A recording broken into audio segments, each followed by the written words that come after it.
Hey there, everyone, and welcome to the Women's Reinvention Summit. I am your host, Carol Wain, and today I am doing something I have never done before.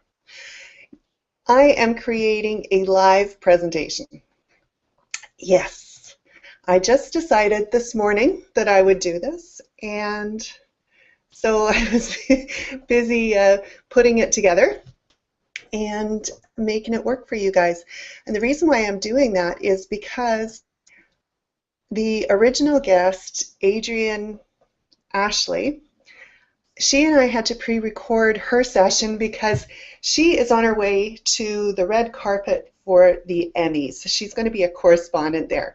So I've moved her to the 11 o'clock slot so that you can watch the pre-recording, and now you've got me live. So I am known to many as the Queen of Reinvention, and to be true to that, I have to do stuff that I've never done before, stuff that scares me, stuff that terrifies me, and right now this is pretty uncomfortable for me, but I am going to do it because that's how you grow and that's how you succeed in life. So we're halfway through the presentation already. We've already had Patty Soffer yesterday morning. She launched us with a presentation on reinventing partnerships. Then we had Mike Koenigs, and Mike and I talked all about how to use your expertise to become an author expert. And I took Mike's program, which is how I created my best-selling book campaign, and I was also on his stage. And that really was a turning point in my life. So I love Mike, and we had a great chat yesterday. Then Cynthia Kersey and we were talking about how gifting and philanthropy not only changes the lives of the people that you help, but how it can change your life and also your business. And then I finished up with Richard Kravchuk.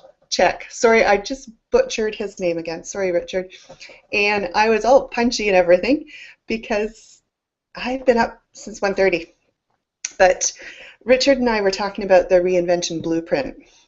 And then this morning, Michelle Van Otten and I had a blast. She and I were talking about the psychology and a lot of the inner stuff that will keep you from doing what you really want to do. And believe me, I know all about that. I could be the queen of that too. And then, so what I'm going to talk to you today about is the 5 main areas to concentrate on when you are reinventing yourself. And I'm also going to talk to you about the quadruplets of discontent. So, let me tell you a little bit about me. Over the past 48 years, yes, I just admitted publicly how old I am. I've reinvented myself multiple times. I've reinvented my business, and I've reinvented other people's businesses. I've reinvented processes. I even kind of reinvented the way my industry worked. I mean, that's a little bit pig-headed, but I did things completely different because I didn't know any better, and I'll talk about that in a few minutes. And I started my business while I was on maternity leave in an industry I hadn't even heard about. I built that business up to the point where it was really successful, and I won Entrepreneur of the Year in 2003 with help from my team. And along the way, I learned that being a lone wolf isn't all what it's cut out to be, and that it's really important to reach out and ask for help. There are so many people who will help you when you have a vision and you can share it and it means something to them. Right now, I have an amazing team that's helping me with this Women's Reinvention Summit.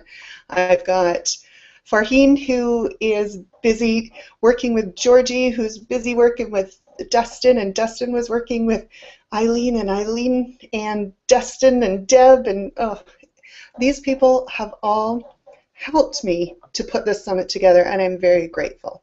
So reach out and ask for help because people will help you if you just ask. So I also learned to use new marketing tools. I learned how to make websites. I learned how not to create software. That was one of my big failures. I learned how to create and nurture customer experiences and customer, employee, and partner relationships in business. I'm a really big proponent of the customer experience, and I am really, really focused on helping build good employee teams. So that means that you're hiring people right, but you're also treating your employees really well so that they can treat your customers really well. That's one of my big passions. I learned valuable lessons about managing employees myself. I learned not to randomly change legal documents, which cost me a fortune, even though I'd spent a fortune getting the legal document created in the first place.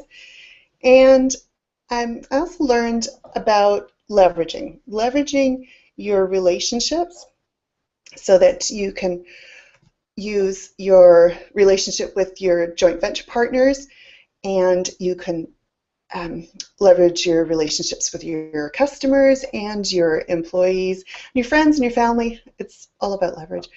You can leverage your expertise, which is what I'm doing these days, and you can leverage your resources and create joint ventures, for example, to add additional revenue streams. So I learned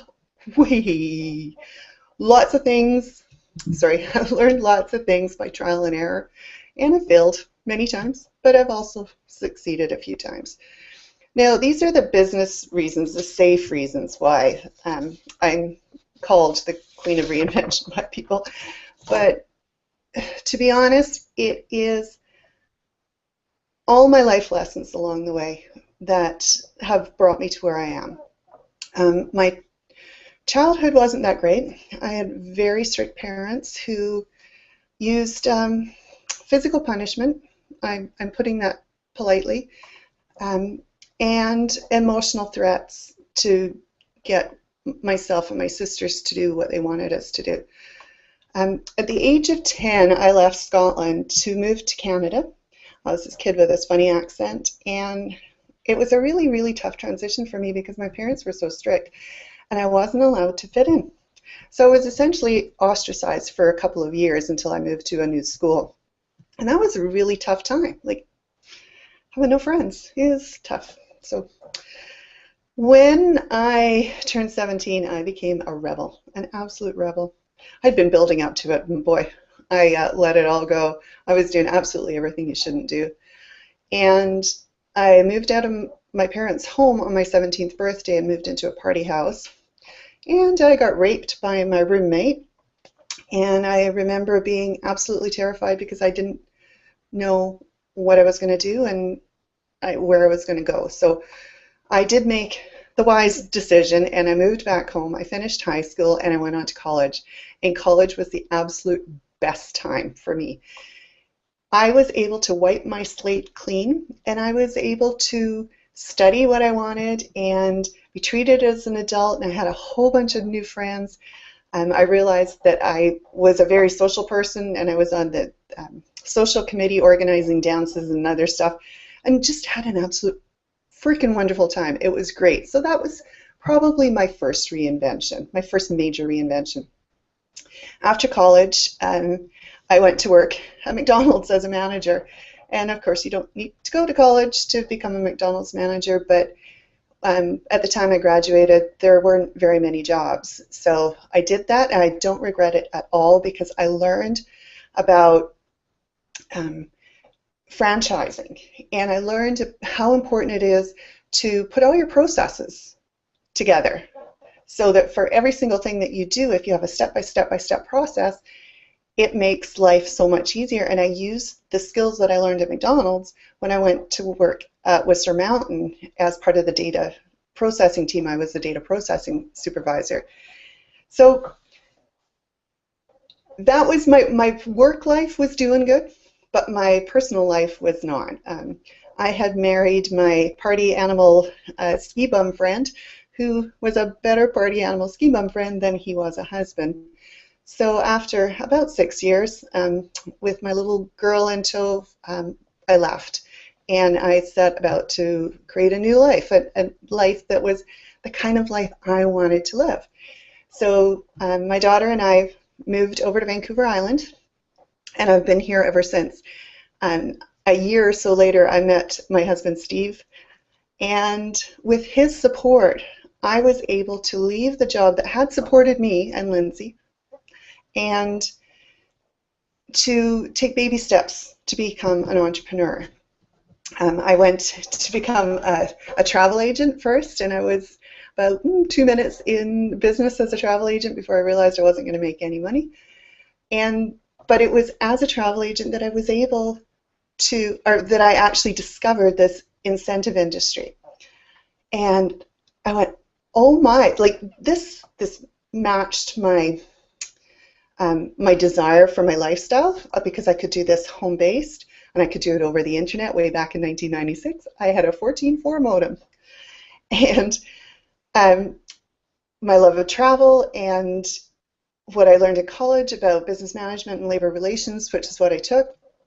And I set about to create my business with Front Page for Dummies in one hand and Chet Holmes' Internet Marketing Manual in the other. And I built my business as I was building my website. I was so proud of that website. It's horrible. I can't even find a copy of it, but it was really bad. But I was proud of it. But the important thing about that website was it attracted my potential clients. And my very first client was Microsoft. Go figure. That was awesome. And then I've also had some other really big clients, corporate clients, and these are the kinds of businesses that would be wined and dined and schmoozed by my competitors. And here was me working out of I graduated actually from my living room to the garage. So working out of my garage and bringing on these big clients. At one point, I remember it was just near, just over the Christmas holidays, and I got a request from Air Canada's Aeroplan because they were changing their frequent flyer program. I made it to the top 2 for that program, and I'm so grateful I didn't get it because it would have changed everything, and it wouldn't have been good. So sometimes it's good not to win the clients. But things were going along so well, and I forget who it was. Oh, it was when Richard and I were talking yesterday about how important it is to have a team around you, because I had built up my business and I had a team of employees, and I was able to go away for a month to Europe with my husband and our 2 kids and my mother-in-law, and my business ran, and I was making money while I was gone, which was awesome.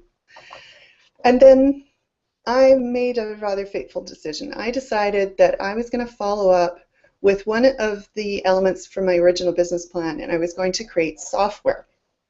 Well, I've never created software. I'm not a software developer. I have big vision, but I could not get that vision articulated enough so that the developers were able to build what I wanted. So 3 failed attempts with 3 different companies over about 3 years, and hundreds of thousands of dollars of actual money and lost opportunities, and yeah, and a lot of time and effort, and I pulled the plug on that right around the time that our best clients went bankrupt. So my employees quit one by one, and I moved back home and had a huge pity party that lasted for far too long. And then I was able to drag myself up, like literally get off the couch and put some clothes on, and slowly started to figure out what it was that I wanted to do. And I decided that I was going to be a digital marketer because I felt that social media and online marketing and mobile marketing was a great way to tie in the customer engagement that I had been working with for all those years. But it was partway through that I realized that, you know what, this would not give me the lifestyle that I wanted. To wake up and find out that Facebook or Google had changed something overnight would not work with the kind of lifestyle that I want, which is to be location independent. So back to the drawing board I went. And then I had an opportunity to write a book. This was not even on my bucket list. But something told me that this was something I had to do. So I cashed in the last of my pension and what I hadn't lost in the downturn. And I went down to Florida to J. Conrad Levinson's house, and I took his guerrilla marketing intensive training, and then he and I wrote guerrilla tourism marketing together. So, and that really was what changed everything, because now as an author, you do something that the majority of people don't do. There's a huge percentage of people who say they want to write a book, but they never do. So I wrote the book, and then, as I said, I used Mike's system to do the marketing for it, and it became a bestseller, which is awesome because now I can say I'm a best-selling author. And then while I was writing that book, though, I realized that my ideal customer wasn't in tourism. And this is really, really important for you guys to understand. As you reinvent yourself, you have to know who it is that you're going to serve and how you can help them. And I realized that even though I love tourism, like I absolutely live to travel, I didn't know inside my supplier's head. So I couldn't really help them. And that was a big wake-up call for me. It also made it kind of hard to finish the book, but I did, obviously. So then I thought, oh, what am I going to do? What am I going to do? And I decided that I would be the leverage specialist. And many, many thanks to Rob Cuesta and Sydney Sullivan for saying to me, what the hell is a leverage specialist? Because they didn't get it. And so I went back home and I had another pity party. And I'm like, what am I going to do? And I will never forget, well, I was on a mastermind call with Michelle Holmes and Dave Smith and a few other people.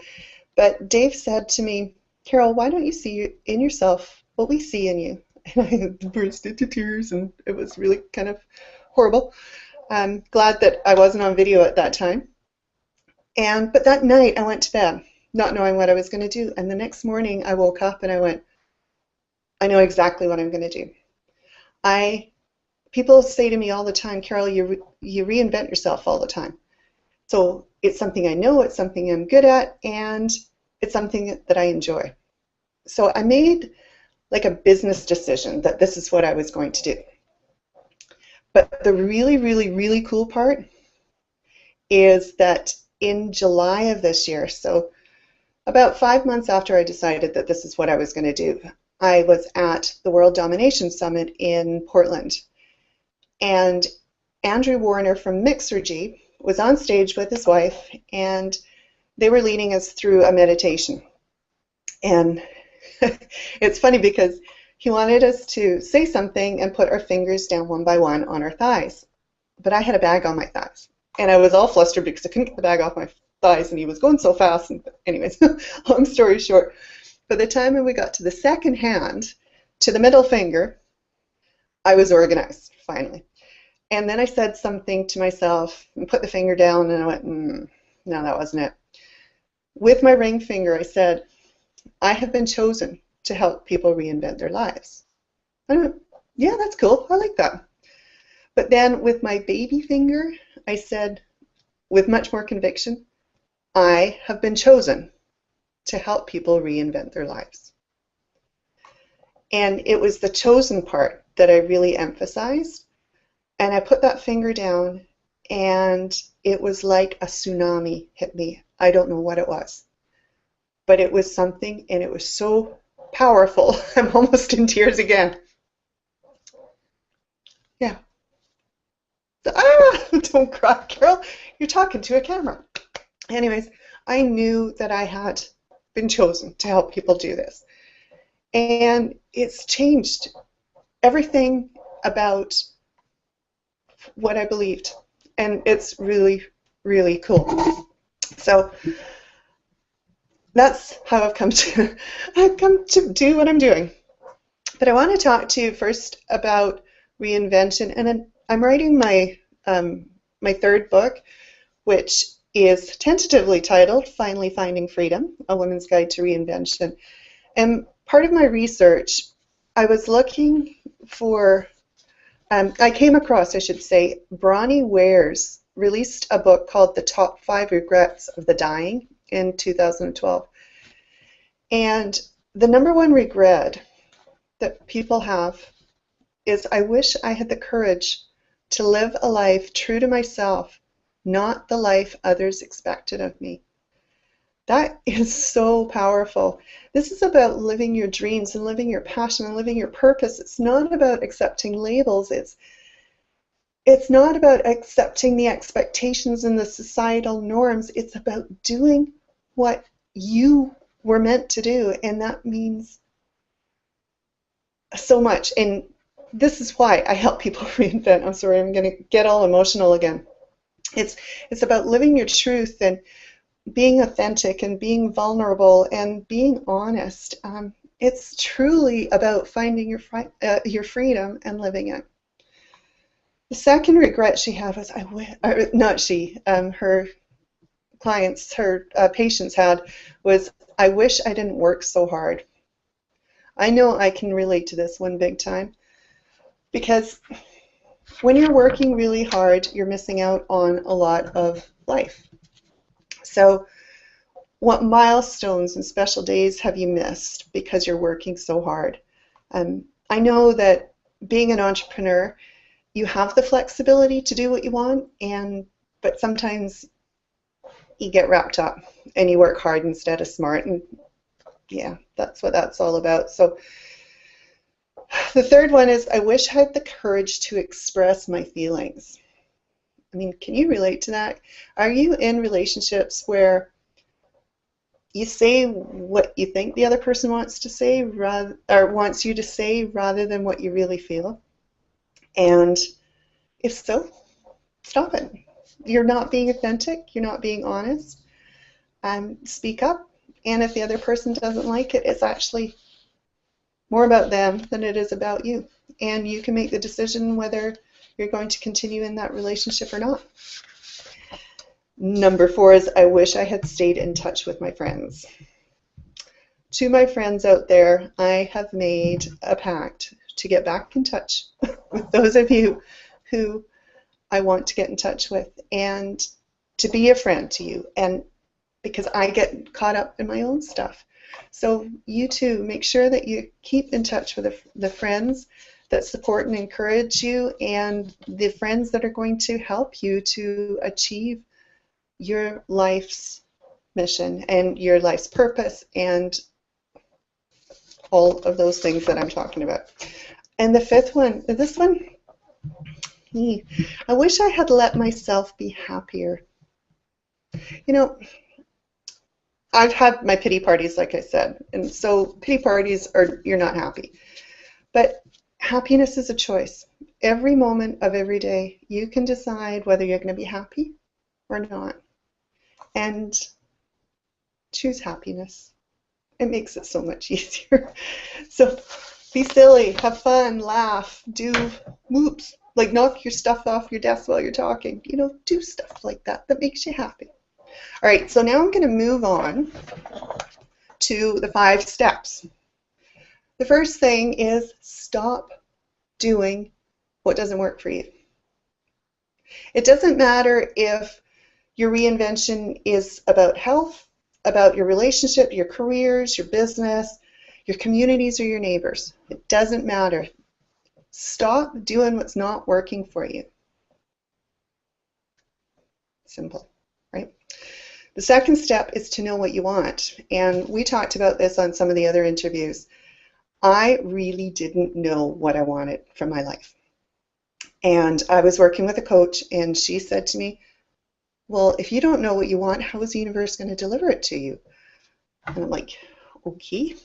So I sat down and wrote a very, very long list of the things that I didn't want, because I knew what I didn't want, but I didn't know what I do want. So what I did was I created that huge list, And then she said, now we're going to focus on what you do want, not what you don't want, because of the law of attraction.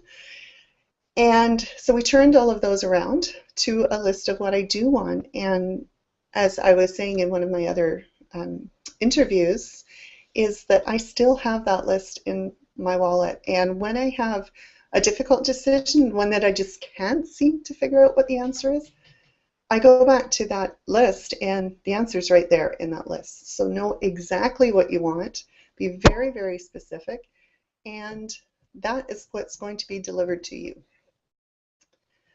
Number 3 is take a stand. It's fine and dandy to know what you want, but unless you're willing to put your stakes in the ground and take a stand for what it is that you want, which is going to reinvent your life or your business, you've got to take that stand.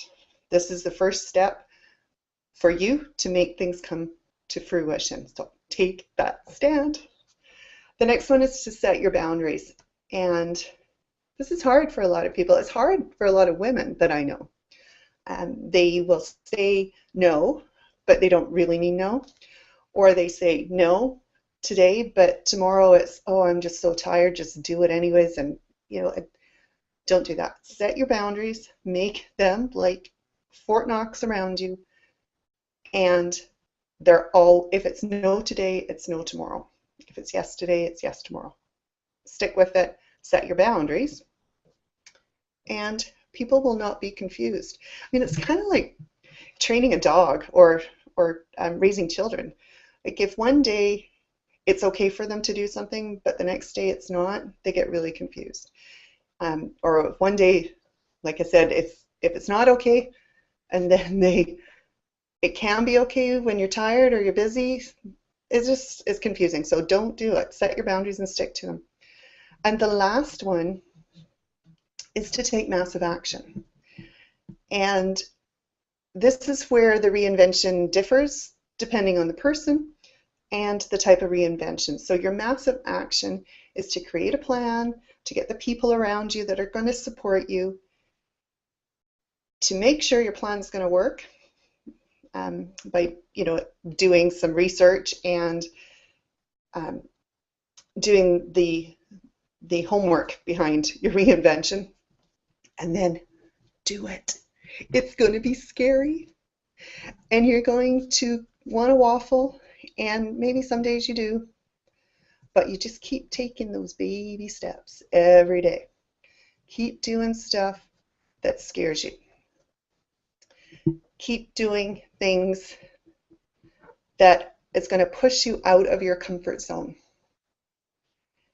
and into your discomfort zone, which eventually becomes your new comfort zone, which you will then get out by doing something, again, that's scary. So that is like the process for every single reinvention. I want to talk to you about the quadruplets. Now, I've never done this before, and let me see if I can do this. So I am going to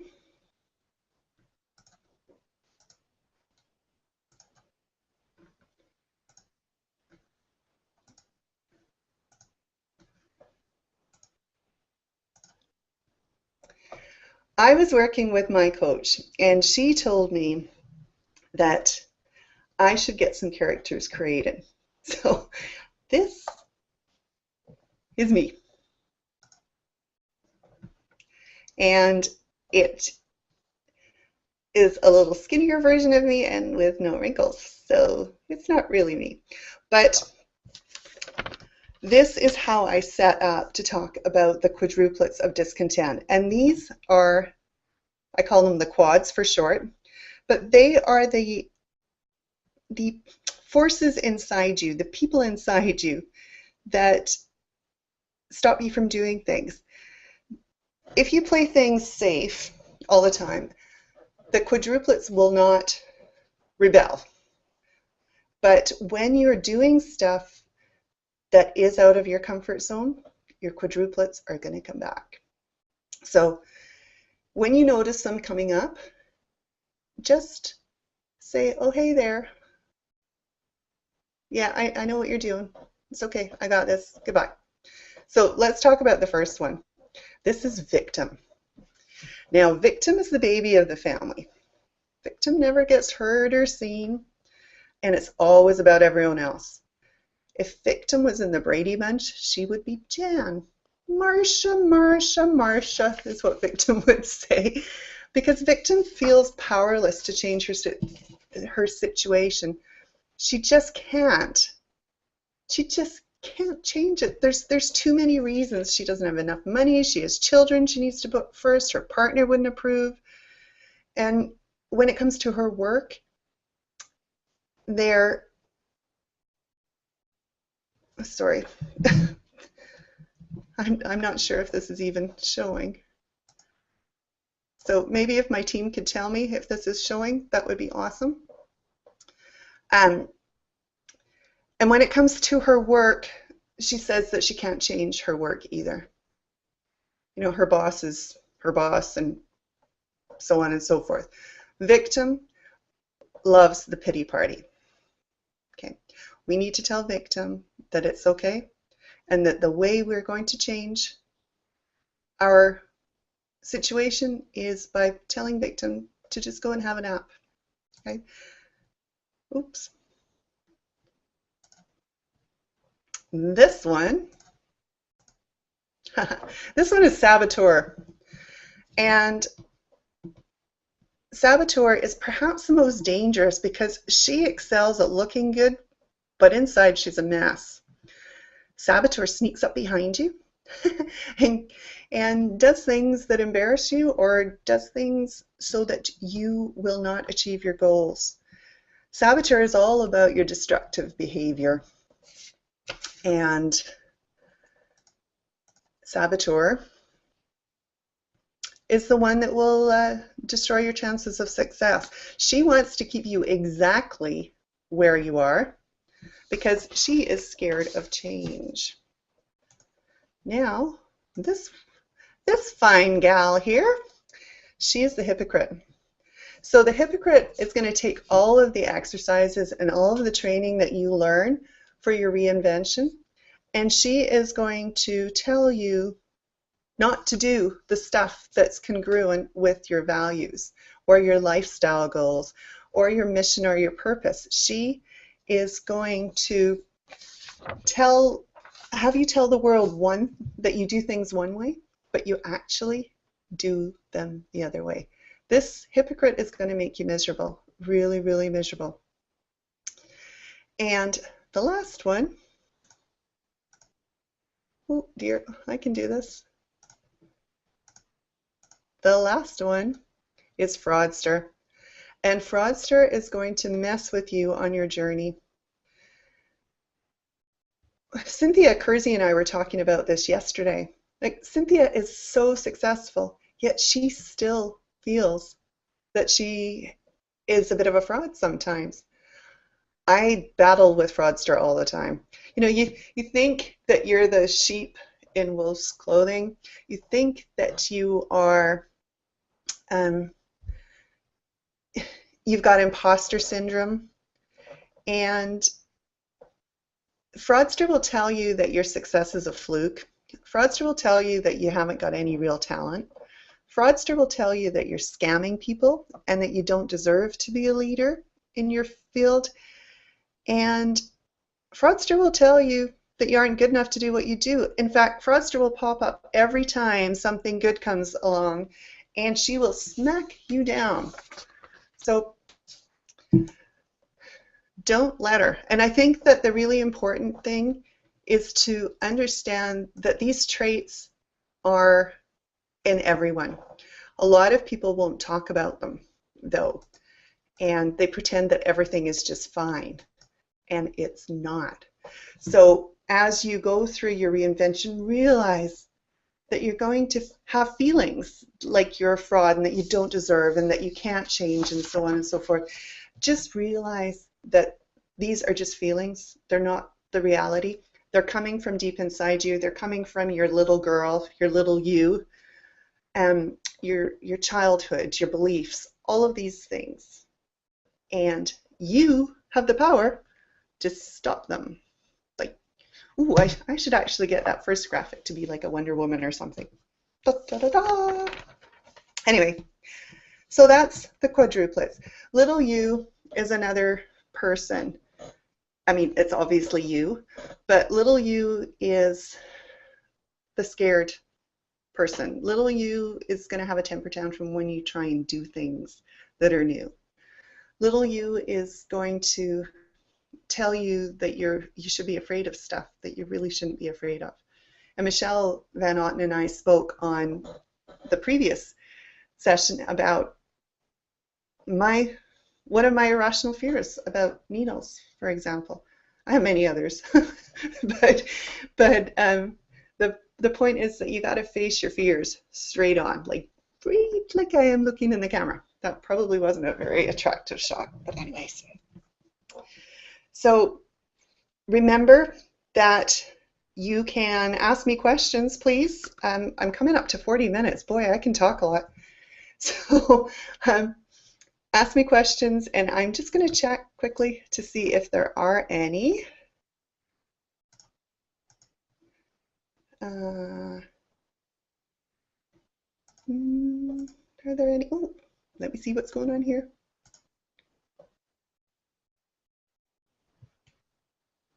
All right, no questions yet, but please ask me some questions.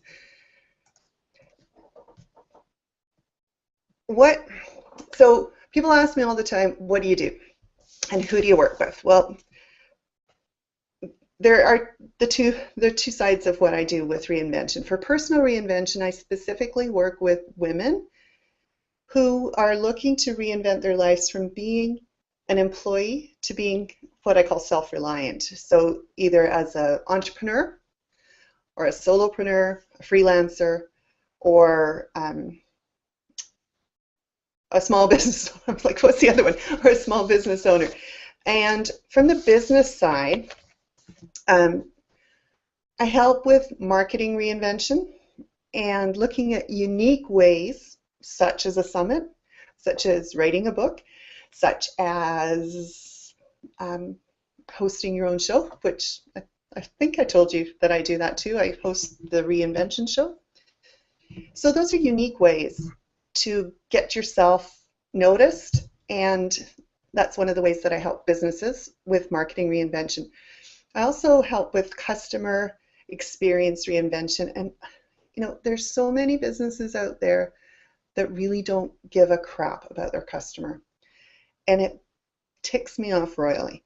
But as a small business owner, even if you've got a medium-sized business, because I work with small to medium-sized businesses, you can be very successful when you improve your customer experience, because ultimately your customer experience is the litmus test of every decision you ever made, from the people that you hired to your policies to uniforms and everything. So I help with that, and then I also help with corporate culture. Now, it's very hard to change corporate culture. The bigger the company, the harder it is. But when it starts with leadership, and then we can filter it down, it's fantastic. I am going to love the day when leaders are treating their employees well, giving them the tools that they need and the support that they need, and they're coaching them so that the employees feel empowered and are empowered to make the right decisions to help the business to succeed. And that is a win-win situation, and that is one of my big goals. And oh, I've got a innovative leadership summit coming up in January, so you can be sure that that topic's going to be part of that summit in January. And then finally, I help businesses to leverage their relationships with their employees and their customers and their channel partners, their joint venture partners, and to leverage their resources and to leverage their expertise, again, to be different than everyone else, to stand out, to create videos when you're scared to death of being on video. So that's what I do. And someone just asked me how they can work with me.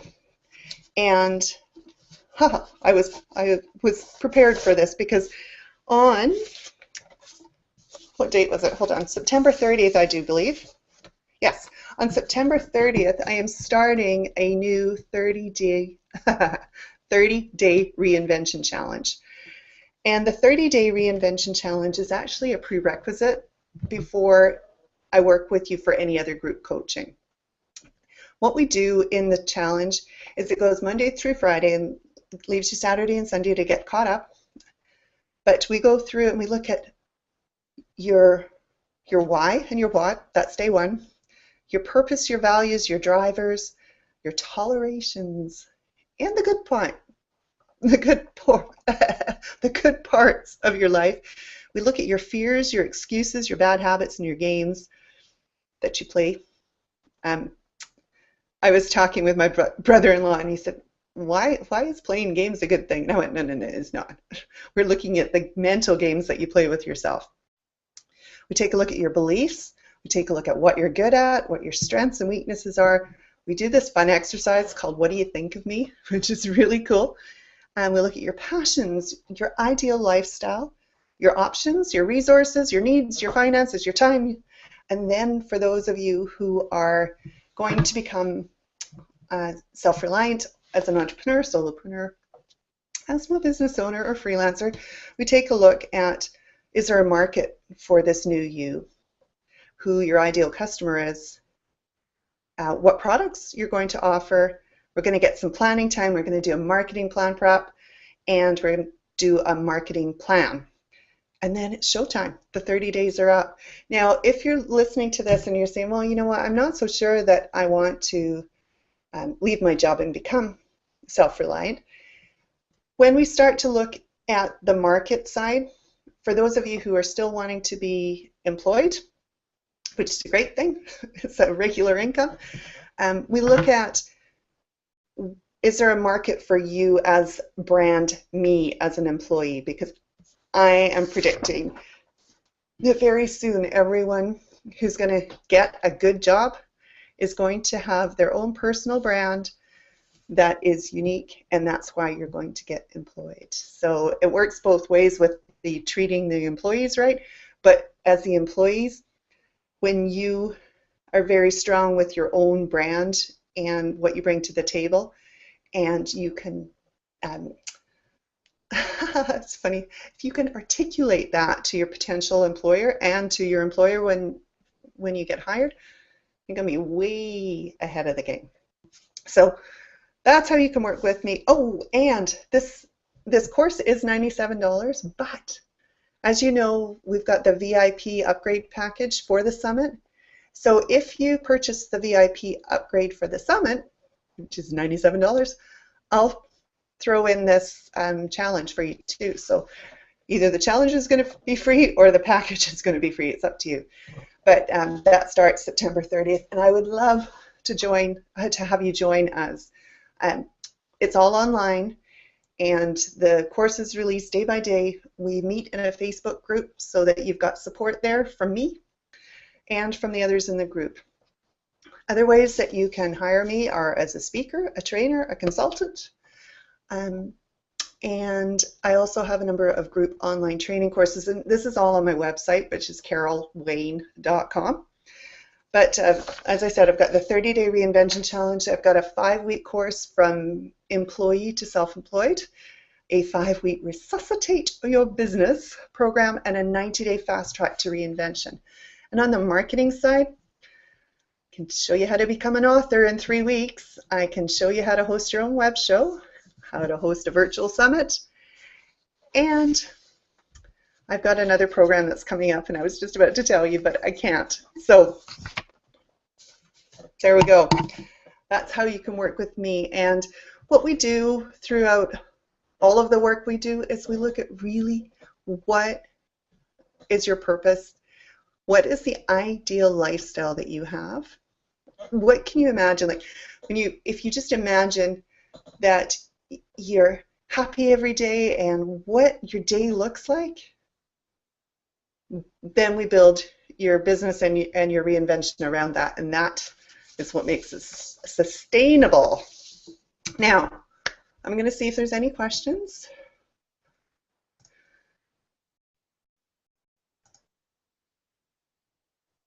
Come on. Oh, if there is, I can't see it.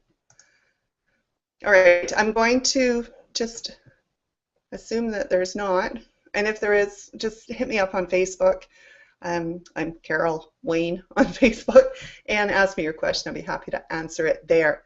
Now, for the rest of the session, right after this, we have the wonderful Victoria Reynolds, and she's going to speak to us about turning your nightmare into a fairy tale. Victoria is the daughter of a polygamist, and she left that she left that behind and has gone on to become very successful in her own right, and she is an absolute hoot. And I'm pretty sure we're going to pull out the Google effects when she and I are talking, because she's really funny. And then after that, I've got my friend Carly Alyssa Thorne, and Carly and I are going to talk about there is always a way. Never give up. Never, never. Where do I have that? I actually have this. Hold on, right back. See? Never give up, even if you're a little frog being eaten by a bird. So never, never give up. And then tomorrow's the last day already. Boy, starting us off is Simon Drury, and we're talking about the psychology of reinvention. And then Michelle DeBerge is talking about life redesign. And Emma Tevens and I will be talking about change your story, reinvent your life.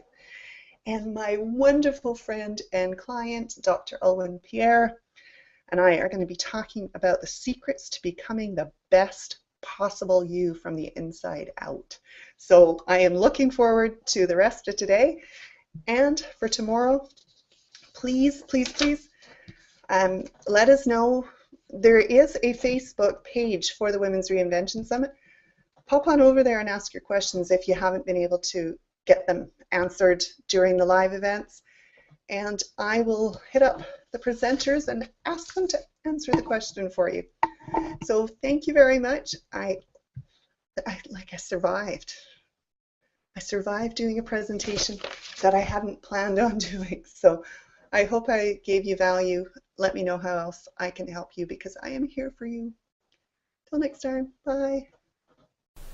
If you'd like Carol to help you with your reinvention, reach out to her by going to her website and completing the Contact Us form, or send her an email at carol@carolwain.com. She's also available on Skype at IDI Carol, and on Facebook, Twitter, and LinkedIn, all Carol Wain.